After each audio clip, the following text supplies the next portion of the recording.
¿Qué sentiría usted como padre de familia si su hijo recibiera un fuerte golpe dentro de su propio colegio con consecuencias fatales? Que tenía muerte cerebral y que ya el niño no iba a despertar más. ¿Qué pensaría al enterarse de que su hijo estuvo en riesgo de morir por la agresión de sus propios compañeros de clase? No se podía mover, se le veía este huesito zafado de la mano, llorando, diciéndome que él no se quería morir. ¿Y si fuera atacado con un arma por un estudiante reincidente, qué explicación esperaría de la institución educativa? Saca la navaja y lo que hace es poner su bracito y el niño se la entierra. Los padres de familia que ustedes conocerán esta noche coinciden en una grave denuncia. Si ellos hubieran dicho, quizás el niño estaría conmigo, no le hubiera pasado nada.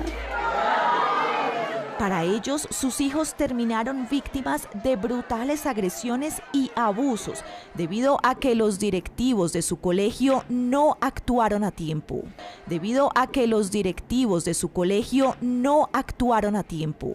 Debido a que los directivos de su colegio no actuaron a tiempo. El colegio solamente esperó a que hubiera una lesión para ahí sí tomar una medida. Esta desbordada violencia dentro de los colegios ha llevado a que se plantee un debate urgente en el país. ¿Se deben tomar medidas más drásticas para frenar estos casos? Los detectores de metales y hacer aleatoriamente unas requisas al interior de las instituciones escolares. Yo no estoy de acuerdo que se requise a los niños porque es que ellos no son delincuentes. ¿Cómo es posible, rectora, que un niño reciba un golpe dentro de su institución y no se entere nadie y tampoco se entere la mamá?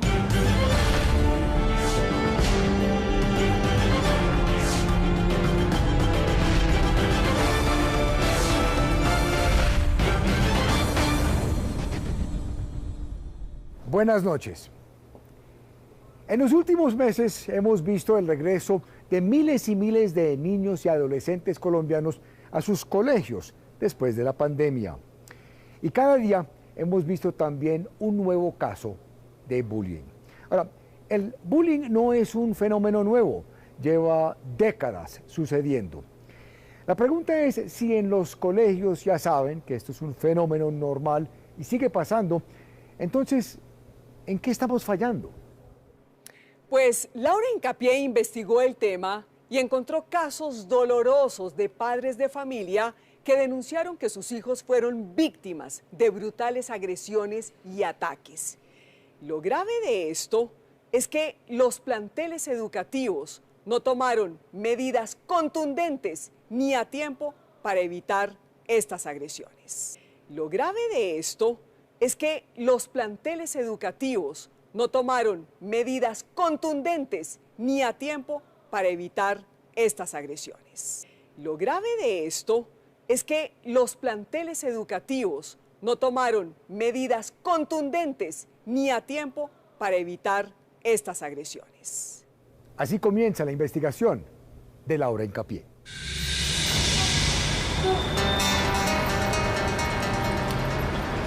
En Manizales, la capital de Caldas, esta madre carga un dolor en el alma. Uno nunca quiere que eso le pase a un niño. Todas las mamás llevan a los niños al colegio porque ahora los van a cuidar y no. Pero el 14 de febrero, 3 semanas después de haber empezado el año escolar, algo ocurrió. Llegó de la escuela indispuesto, con un ojo más pequeñito, que él se sentía mal, que se sentía mareado. Al día siguiente, los síntomas empeoraron y no pudo ir al colegio. Lo dejamos ese día para ver si se le pasaba, al siguiente día sigue igual. Pues lo llevamos a la clínica por el dolor de cabeza, después fue por la fiebre. Los médicos, según Diana, le informaron que quizás se trataba de una infección, pero el comportamiento del niño también era extraño. Se estaba arrancando las uñitas, se hacía así con los deditos y se mordía los labiecitos y se sacaba sangre de los labiecitos. Lo que más la preocupó fue que Juan Martín no quería regresar al colegio. Entonces yo ya entré en la alerta y yo le decía a Martín, ¿usted qué le están haciendo en el colegio? Cuénteme, ¿a usted le están haciendo algo? Diana cuenta que le pidió una reunión a la profesora de su hijo para indagar qué le estaba pasando en el colegio. Sin embargo, que ese día, como ya estaba tan mal, me tocó irme con él para la clínica y ya lo dejaron internado. el estado de Juan Martín ya era crítico y no hubo tiempo de hablar con el colegio. Ya nos dijeron que él tenía una infección en el cerebro y que había que drenarle pues todo ese líquido de la infección. Lo tuvieron que ingresar de inmediato al quirófano. Le tuvieron que hacer una cirugía para que el cerebrito drenarle toda esa infección que tenía y que le desinflamara. Pero el procedimiento, cuenta Diana, no funcionó como esperaban. Antes empezó a inflamar más el otro lado. Le tuvieron que hacer otra cirugía para que desinflamara, pero ya el cerebrito del niño no quiso volver a su estado natural. El pronóstico médico fue fatal. Que tenía muerte cerebral y que ya el niño no iba a despertar más. El 11 de marzo de este año, Juan Martín, de apenas 11 años, tras 2 cirugías, perdió la batalla. Ya, y no reaccionó, entonces ya el niño falleció. Desconcertada y con el corazón roto, Diana no entendía cómo su hijo, un niño feliz y enérgico, había enfermado y fallecido en cuestión de semanas. Allá lo declararon como muerte natural, por lo que fue por la infección que le dio. Pero en su corazón de madre sentía que había algo más, y fue entonces cuando una verdad empezó a destaparse. Muchos papás me escribieron, me mandaron mensajes. Diana, mire, mi hija me cuenta esto. Algunos compañeros de clase revelaron que a Juan Martín, semanas antes de su muerte, lo golpearon con la puerta del salón otros alumnos que según ellos lo agredían constantemente. Que el niño iba a entrar y le tiró la puerta, entonces lo golpeó y el niño se fue para atrás y se cayó. Pero tras la muerte de Martín, sus amiguitos revelaron la gravedad del golpe, pues entendieron que podría estar relacionado con su muerte. Le cerraron la puerta muy duro y cuando, entonces ya estaba Juan Martín ya tirado en el piso. ¿Y está inconsciente? Inconsciente, sí, no respondía. El compañero de clase se llama Simón y cuenta que tras escuchar un fuerte golpe, corrió al salón y encontró a Juan Martín desmayado. Yo veo muchos videos, yo le dije, póngale el alcohol con un trapo, que él de ahí tiene que despertar, y sí, despertó. ¿Y cómo se veía Juan Martín? Se veía pálido. ¿Cuánto tiempo más o menos Simón estuvo Juan Martín inconsciente, casi desmayado? 7 minutos. Simón asegura que estaban solos en el salón sin la supervisión de ningún directivo del colegio San Pío X.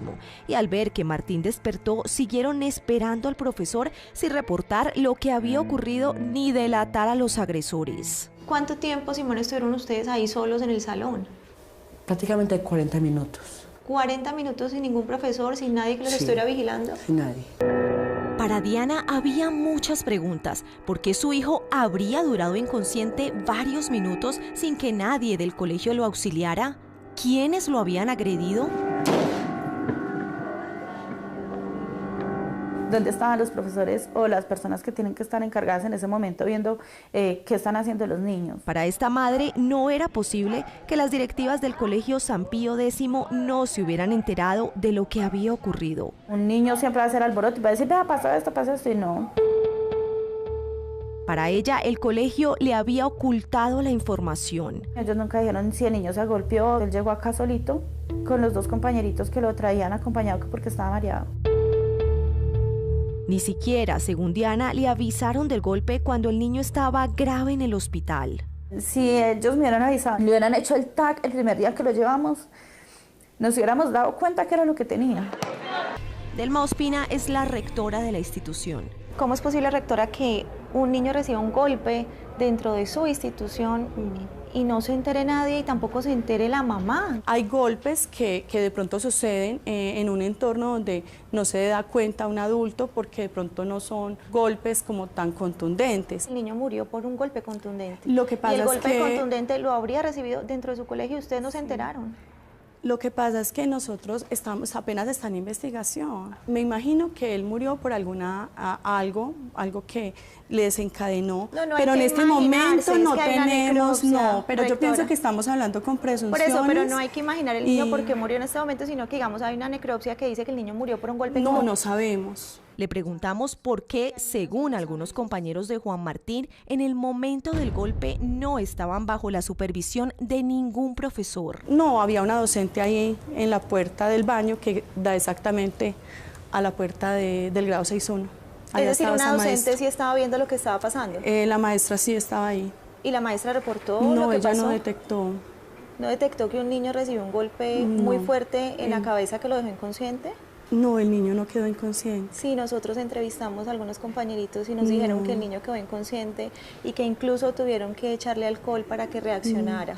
No, hasta ahora que usted me dice que el niño quedó inconsciente, porque eso no fue lo que refirieron los niños cuando yo fui a hacer la consulta. Según la denuncia de la mamá de Juan Martín, ustedes han intentado esconder un poco el tema y minimizar la muerte del niño. Es según la denuncia de ella, pero de todas maneras todo esto está en la fiscalía. ¿Y por qué no actuaron frente a los presuntos antecedentes de acoso escolar? La denuncia es que Juan Martín venía siendo víctima de bullying y que el colegio no reaccionó ante esto ni se lo informó a su mamá. El presunto acoso escolar que está viviendo Juan Martín no se detectó por parte del colegio. ¿Ustedes reconocen que fallaron en eso? No, porque en este momento no sabemos si había acoso o no.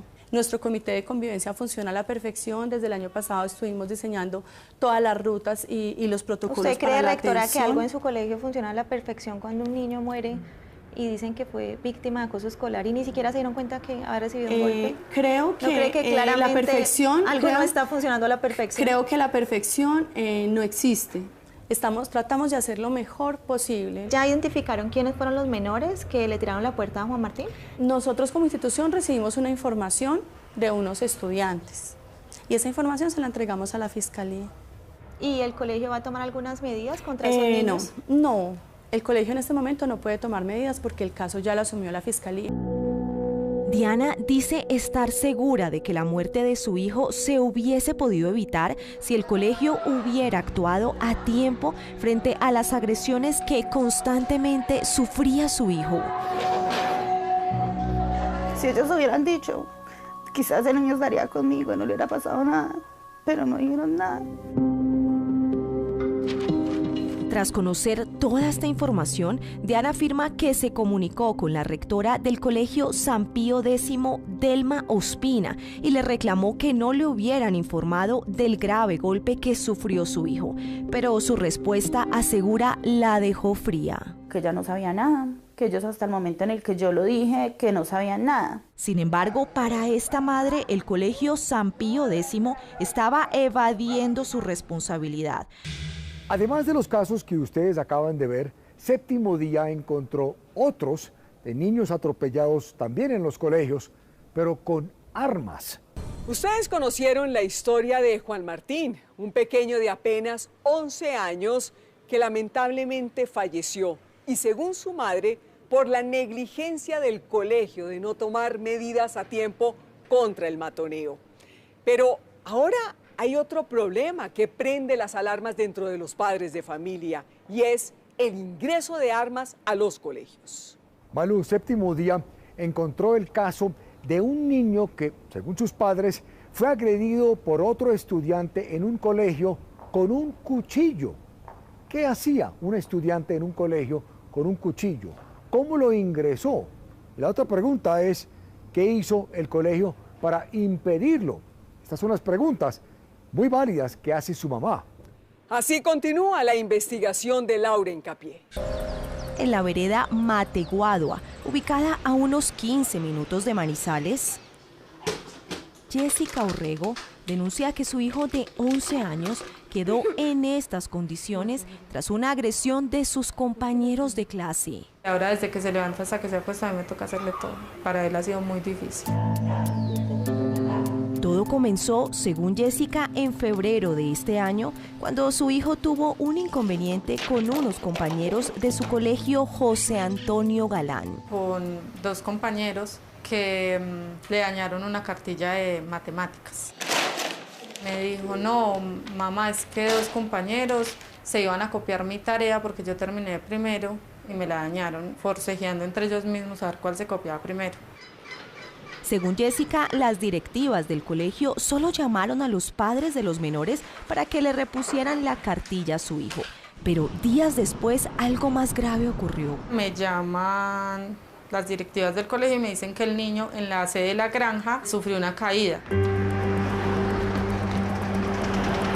Desesperada, Jessica se dirigió de inmediato al colegio. Llego y pues veo el niño. No se podía mover, se le veía este huesito zafado de la mano, llorando, diciéndome que tenía mucho sueño, que él no se quería morir.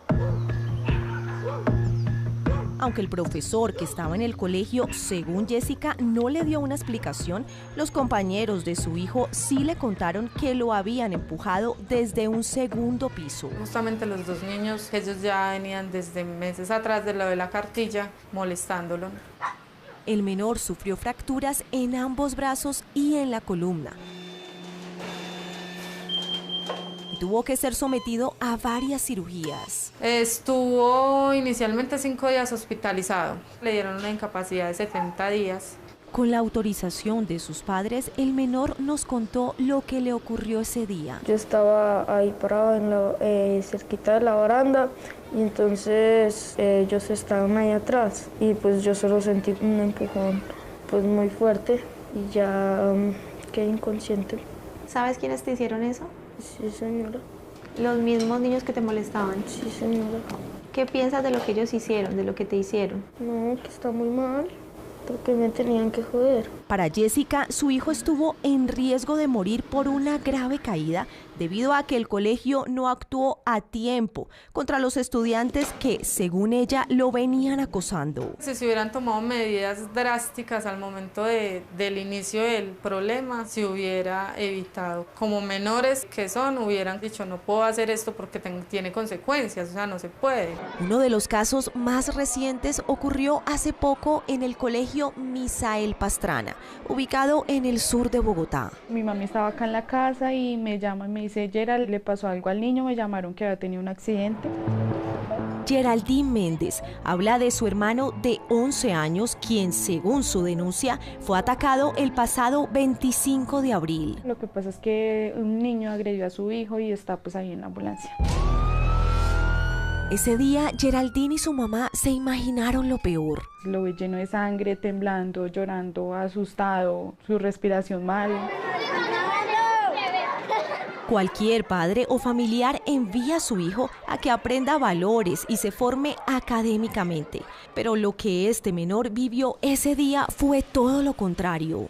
Tengo miedo todavía de ir al colegio. Los padres del niño decidieron que él mismo le relatara a Séptimo Día el ataque que, según él, vivió de parte de un compañero de clase. Llegó un momento en que se puso bravo, él me mostró la navaja. El menor cuenta que se quedó frío al ver que el estudiante estaba armado dentro de la institución educativa. Yo salí corriendo y él siguió detrás mío. Según el relato del niño, se encontraba justo en este lugar cuando se dio cuenta de que su compañero tenía una navaja. En ese momento, según su relato, sale corriendo hacia ese lugar donde está ubicada la coordinación para avisar que su compañero estaba armado. Pero según él, no alcanzó a llegar. Me volvió con una grosería y él sacó la navaja y lo que hizo fue tirarla al pecho, pero me tocó colocar la mano. Cuenta que alcanzó a cubrirse el pecho con su brazo derecho, que fue el que recibió el puñal. Yo tenía la mano chorreada de sangre, me asusté y le dije a los profesores, me fueron a lavar y el niño salió corriendo. El menor de 11 años fue llevado al hospital donde le atendieron la herida. Yo llegué a la clínica y cuando entré a verlo pues fue terrible. Verlo ahí con su ropita llena de sangre hasta sus zapatos. Para la familia de este menor era inaudito que el niño hubiera sido atacado con un arma dentro de su propio colegio. Como si estuvieran en la calle. Un colegio es algo donde deben darle seguridad a los niños. El niño les contó que el estudiante que lo había agredido tenía 12 años y era de su mismo salón. Y les reveló un dato muy grave. El niño llevaba días atrás llevando la navaja, la profesora se la quitó un día y el lunes, que fue el día que fue agredido, él compró una por internet.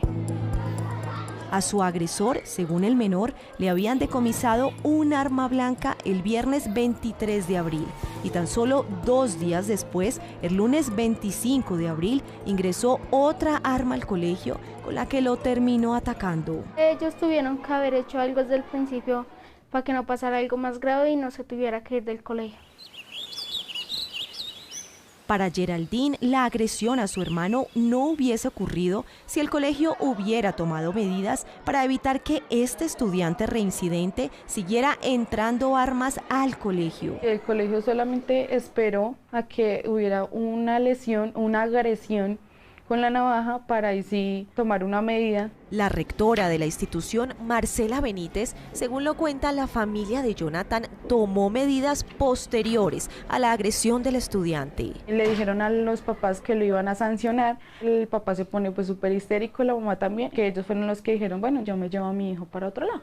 Pero la actitud del papá del estudiante, según Geraldine, los dejó perplejos. Le dice a mi mamá que eso le pasa al niño por sapo, por lambón. Él no tenía por qué ir a avisar que el niño tenía el arma. Pero los ataques con armas blancas dentro de los colegios no solo dejan heridas físicas, también traumas que nunca cicatrizan. Siempre sueña cosas horribles y los dibujos que hace son horribles. Para Eloína Arias es muy doloroso contar las consecuencias del ataque que habría sufrido su hijo de 10 años dentro del colegio Manuela Ayala de Gaitán, ubicado en el noroccidente de Bogotá. Él está tranquilo cuando yo me voy y él se desespera, entra en crisis. Todo comenzó a mediados de abril de este año, cuando su hijo, a quien identificaremos como Daniel, llegó del colegio y dijo sentirse enfermo. Me dijo, me duele la barriga. Se quedó acá en la casa. Ese día Eloína salió de la casa, pero al regresar... Cuando llegué no lo encontré. Cuando vi que no lo encontraba, llamé a la policía. Eran como las 9 de la noche y una señora me llamó y me dijo que habían encontrado a mi hijo dormido en una banca. Eloína cuenta que su hijo no le dio ninguna explicación de por qué se había ido de la casa, pero desde ese momento su comportamiento cambió radicalmente. Se empezó con la rebeldía, me gritaba, me decía todo que no, que estaba aburrido. Ya no quería jugar con sus amigos, ya no quería nada. Así transcurrió un mes. Hasta que un día la llamaron del colegio para informarle que su hijo había hecho un dibujo algo inquietante. Una persona en 4 y otra sosteniéndole la cabeza y la otra con un pene afuera. Los psicólogos se alertaron y reportaron el caso ante el Instituto Colombiano de Bienestar Familiar. Comenzaron a entrevistarlo y fue cuando él dijo la verdad de lo que le había pasado dentro de los baños del colegio. Se trataba de un presunto abuso sexual, una denuncia que el menor le quiso contar a Séptimo Día con la autorización de sus padres. Ese día era un descanso normal. Unos niños llegaron y me cogieron la mano, me obligaron con mucha fuerza. Cuando llegamos al baño, ellos se metieron con mucha fuerza. Eran 2 estudiantes de bachillerato de unos 13 y 14 años, según Daniel. Me empujó contra el lavamanos y ahí es cuando él salió y ¡fum! Él me sostuvo y él me bajó los pantalones. Y ahí es donde pasó todo. Abusaron sexualmente de él y lo esperaron en los pasillos. Y me amenazaron con una navaja y me dijeron que si hablaba me iban a asesinar. Sometido con armas blancas, el niño afirma que decidió callar. Yo ese día tenía miedo. Yo le dije, mami, me duele la panza demasiado porque ellos me dieron varios golpes y me maltrataron. El corazón de una madre no puede recibir mayor dolor. Ella no entendía cómo su hijo habría sido víctima de semejante agresión dentro de su propio colegio. Me sentía impotente, tenía mucha rabia. Y es que según Eloína había antecedentes con su hijo que el colegio ignoró. Siempre me decían que le tocaban las nalgas en el colegio. Eloína cuenta que le envió varias notas a la profesora de su hijo informando de los presuntos tocamientos. Me dijo que iba a hablar con los padres, pero nunca más supe nada. No se tomó ninguna medida. Para Eloína, el colegio no actuó a tiempo frente a las alertas que según ella existían. Los colegios son muy permisivos en estos casos. Siempre esperan que pase algo para decir vamos a tomar las medidas necesarias. Eloína interpuso una denuncia por el delito de acceso carnal violento ante la Fiscalía General de la Nación. ¿Qué le ha informado a usted del colegio? ¿Ya se identificó quiénes habrían sido los menores que abusaron de su hijo? De parte del colegio yo no he tenido ninguna respuesta. Solamente dicen que lo sienten, que van a implementar seguridad, pero para mí no es suficiente. Muchos padres se preguntan cómo es posible que su hijo fue agredido en un colegio por otro estudiante que portaba un cuchillo. Consideran que los colegios no están tomando las medidas necesarias para impedir este tipo de situaciones y sugieren tomar medidas más drásticas como requisas o incluso el uso de detectores de metales. Sin embargo, otro sector, como el de los docentes, se opone a estas medidas porque considera que se vulnera el libre desarrollo de los estudiantes. El debate está abierto. Por eso Laura Hincapié tomó y recogió las opiniones de lado y lado. Ahora ustedes conocerán qué respondieron los colegios señalados por los padres de familia de no actuar a tiempo para evitar las agresiones contra sus hijos. ¿Cómo es posible que un estudiante agreda a otro con un arma blanca dentro de un colegio? Nosotros desde las instituciones educativas estamos todo el tiempo pensando en cómo minimizar el riesgo de que los estudiantes porten armas. Esa es una dificultad que tenemos en el momento. Como institución no podemos hacer registros de las maletas, o sea, de las mochilas de los estudiantes dentro de la institución. Seguramente. Tal vez la rectora, para los padres del niño agredido, busque justificaciones para este grave hecho, pero da en un punto clave, y es que en Colombia ningún colegio tiene la autonomía para requisar a sus estudiantes. ¿Qué les impide hacer esas requisas a los estudiantes? Derechos humanos. Ninguna persona extraña puede tocar a un niño, mirar sus pertenencias. Si el niño quiere exponer su mochila, digamos, sacar lo que tiene dentro de su mochila, dentro de su maleta y ponerlo en evidencia, lo haría, pero es a voluntad propia.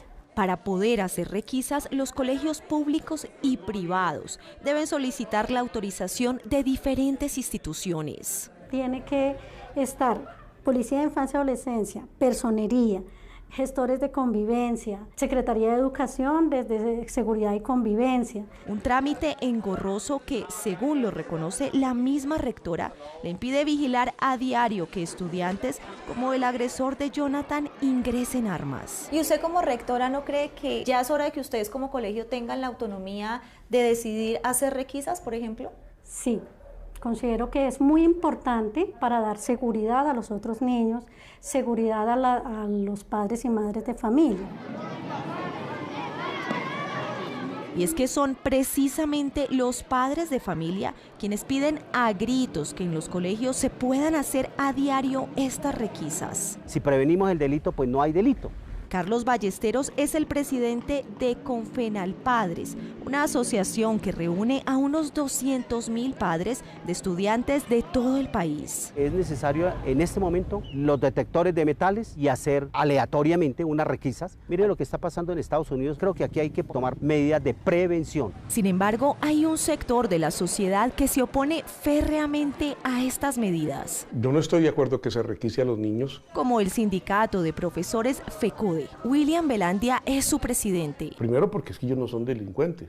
Segundo, porque es que los derechos de los niños están por encima de los derechos de los demás, eso dice la Constitución. Los derechos de un niño no pueden estar por encima de la seguridad de todos los miembros de la comunidad educativa. ¿Por qué una requisa o un detector de metales sería violar los derechos de los estudiantes? Porque es que yo tengo también derecho a que haya plena confianza en mí, el derecho a la intimidad. Un ejemplo claro es lo que pasa con los detectores de metales en los aeropuertos. Entonces, los niños que pasan por un detector de metal, ¿se les están vulnerando sus derechos y se está conculcando su dignidad? No. Ese derecho del menor de no ser requisado o el derecho a su intimidad está por encima del derecho de otro menor a estar seguro. Cuando yo hablo de la escuela, hablo de todos los niños, tanto el que presuntamente pueda llevar un arma como el niño que no la lleva. Creo que esa no es la forma. Del mismo lado del gremio de docentes se encuentra la secretaria de Educación de Bogotá, Edna Bonilla. Nosotros creemos que podemos ensayar distintas maneras, pero nosotros no queremos colegios, insisto, que parezcan unas cárceles o unos espacios. Y los padres dicen, no queremos colegios donde un niño le saque una navaja a mi hijo en el baño y lo agreda. Claro, entonces yo lo que les digo a los padres es, pues hablemos mucho más con los niños, trabajemos mucho más con los niños para que ellos ni siquiera contemplen la posibilidad de tener un arma. ¿Usted cree que un estudiante solamente diciéndole, no lleven un arma al colegio, no la van a llevar? Porque eso es lo que se ha dicho y la siguen llevando. Entonces, ¿por qué, yo les pregunto, por qué un niño contempla la posibilidad de tener un arma?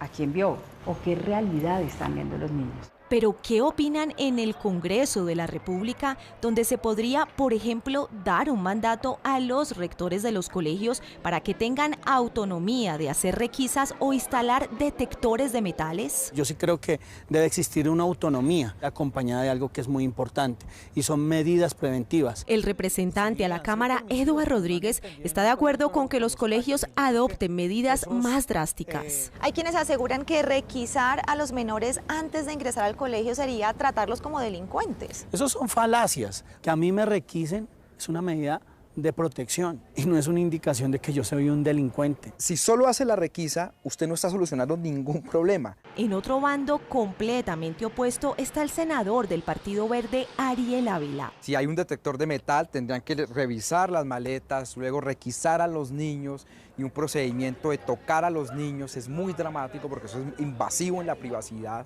Pero si ese menor está ingresando un arma blanca para hacerle daño a sus compañeros, ¿no se debería requisar? De 1.200.000 estudiantes que tiene Bogotá, 100 pueden ingresar algún tipo de arma cortopulsante. ¿Tú por eso tienes que violarle los derechos a 1.200.000 niños? ¿No será más fácil que la orientadora del colegio identifique los casos graves de acoso escolar, el colegio actúe, trabaje con los hogares de los niños que agreden y que son agredidos? El debate sigue abierto, pero ¿qué responden los colegios frente a casos fatales como el de Juan Martín, quien según la denuncia murió tras recibir un fuerte portazo en la cabeza de parte de sus compañeros en el colegio San Pío X de Manizales? La verdad, ellos no han demostrado el suficiente interés o empatía, pues en cuanto al caso de Martín, no tuvieron cero empatía. Una respuesta de qué fue lo que pasó, no. En ningún momento la he tenido por parte del colegio. Séptimo Día conoció que actualmente la Fiscalía adelanta una investigación para determinar si la muerte de Juan Martín se trató de un homicidio. Es muy importante tener en cuenta que los menores de 14 años no responden penalmente. Según lo explica la abogada Beatriz Molina, cónsul de CMS Rodríguez Azuero, no se les podría acusar de ningún delito. Esto se queda, digamos, en una actuación de carácter netamente administrativa, en donde el bienestar familiar investiga si es que el menor está siendo vulnerado en su entorno primario para determinar por qué lo llevó a cometer esa conducta. Pero en el caso del menor de 11 años, que fue empujado, según la denuncia, por sus compañeros desde un segundo piso del colegio José Antonio Galán, uno de los presuntos responsables sí es mayor de 14 años. Él podría responder penalmente por lesiones personales, en este caso está por lesiones personales culposas. Efraín Muñoz es el abogado de la familia del menor y explicó que la Fiscalía adelanta una investigación. Y vamos a proceder con el tema administrativo para la culpabilidad o la presunta responsabilidad de los docentes de la institución educativa. Séptimo Día le solicitó una entrevista a la rectora del colegio José Antonio Galán, Claudia Yomara Álvarez, pero ella no aceptó hablar ante nuestras cámaras. Es que no prestan la atención que se necesita. Si ven que un niño está molestando a otro, frenar, o sea, observación, si es llamar a los papás, expulsión. Al igual que lo exigen los padres de los menores agredidos, expertos coinciden en que sí es urgente que los colegios apliquen a tiempo correctivos y castigos. Para eso son los manuales de convivencia, entonces yo creo que ellos se quedan cortos muchas veces en eso. Luis Alberto Rengifo es especialista en psicología de la educación. Les falta más contundencia en acciones que sean sancionables, porque es cuando no hay una consecuencia negativa a la conducta que es nociva, que es dañina, pues yo sigo en la misma. Mientras tanto, madres como Diana Garzón solo quisieran haberse enterado a tiempo del peligro que enfrentaban sus hijos. Y que no le hayan dicho a uno, por lo menos para uno poderlo consolar acá y decirle, no te preocupes. Mami, te amo mucho. Pero no, yo no tuve esa oportunidad de protegerlo en ese caso. Su único consuelo es pensar que el caso de su pequeño Juan Martín se convierta en una alerta para que los colegios prevengan estas dolorosas muertes. Y probablemente la misión del niño era esa, destapar todo eso y que se hiciera algo en realidad para que otros niños no vivan lo mismo.